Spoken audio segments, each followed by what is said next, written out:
In this video, we're going to be taking you through some of the best upgrades for fast road and track use for the BMW M140i.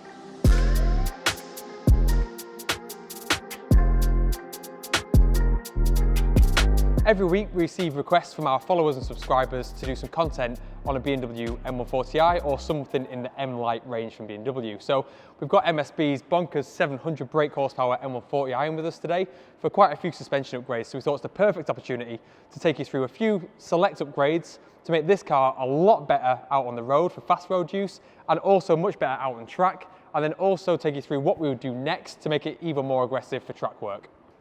When we look at the M140i chassis, there's quite a lot of upgrades that are required to make it much more effective out on the roads. When compared to something like an M3, that's a lot more hardcore at the factory because it's more optimized for performance use, but the M-Lites are much more of a road compromised car. So for example, in the front control arms, you'll have an oil-filled large rubber bush like this. So this, under heavy braking, flexes a lot, and that is basically to take comfort into the chassis and remove noise, vibration, and harshness. So what that means is for performance driving, it takes a lot away from the chassis.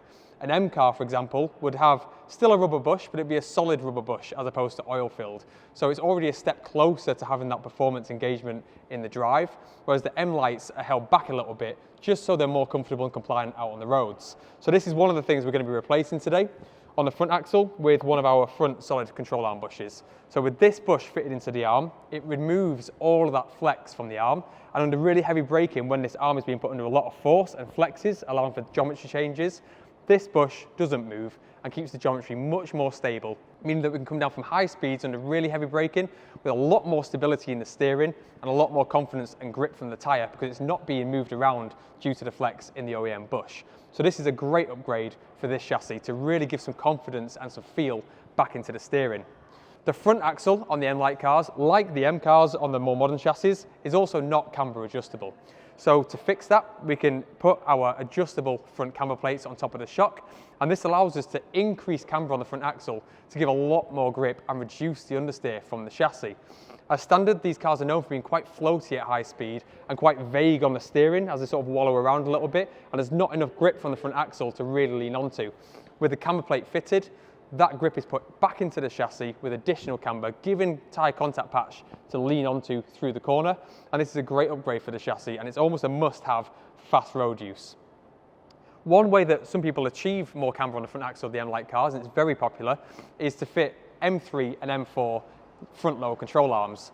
These push out the bottom of the wheel, and they give more camber statically, and usually give around negative 2.5 degrees, which is quite a nice fast road number.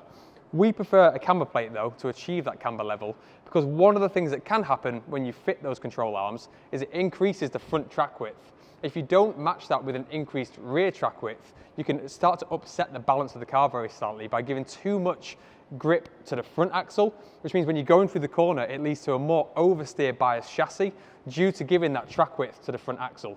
So we prefer to fit a camber plate, which keeps the track width the same at the front axle, just by pulling in the top slightly to give the camber. And this means that the distribution of front to rear grip remains the same, so you don't get a more oversteer sensitive chassis. You're just removing the lack of grip from the front end, giving a more positive nose, but you're not upsetting that balance. So we prefer to use a camber plate and a front solid control arm bush in the OEM arm to achieve that upgrade at the front axle. Moving to the rear axle of the car, this is another area where we need to get some upgrades on the car to get the most out of the chassis from factory. Again, we need a few more components than we would on an M car just for road use. And the two main components we're going to be fitting today are the rear upper camber arms and the rear toe arms. These are critical at the back axle on the M-Lite cars because they're very limited as standard in terms of what settings you can achieve with the OEM adjusters. All these arms are standard as well, feature rubber bushes in both ends, whereas our arms remove those rubber bushes with rose joints to remove that additional flex from the back axle.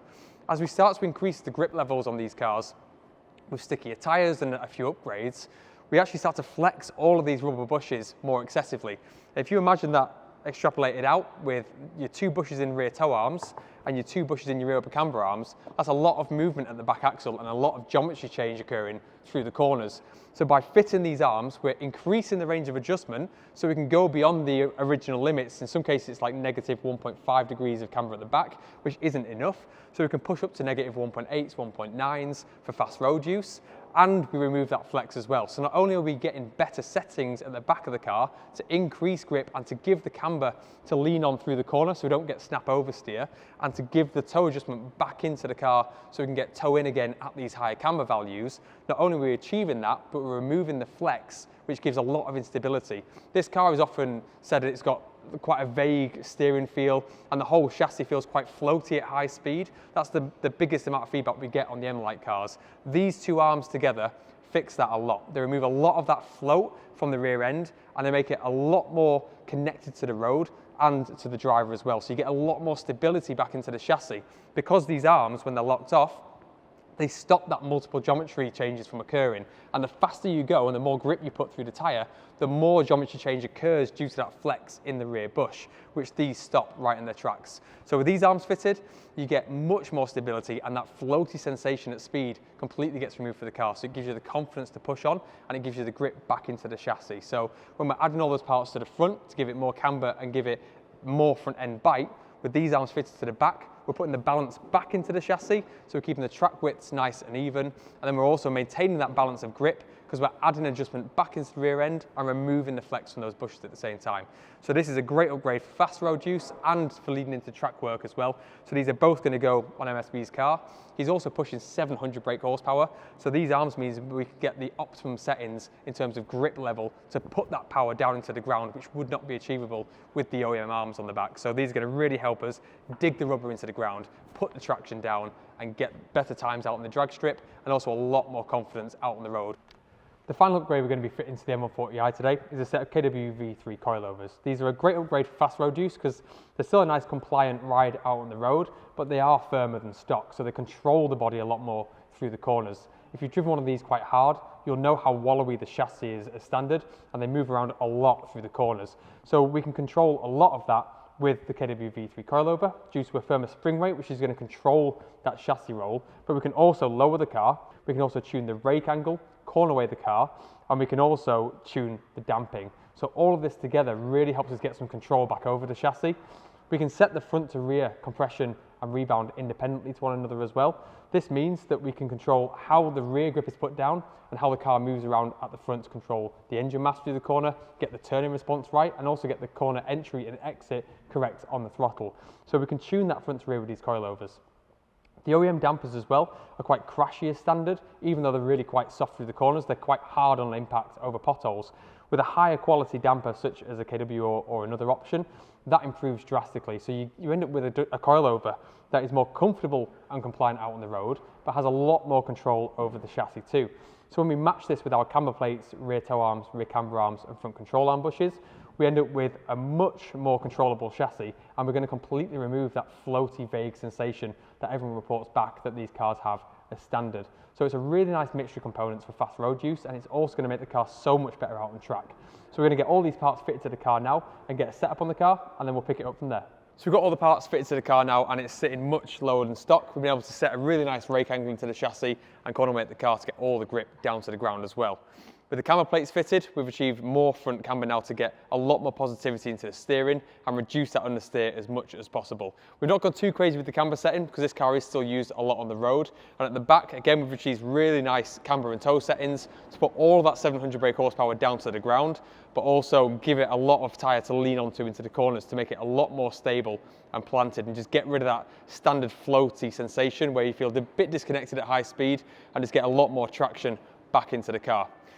There are a few more stages for this build, so the other things we would add to this car if it was going for like a full track setup would be the solid rear subframe bushes, removing the big rubber bushes from the subframe. We'd also fit the rear traction arms as well.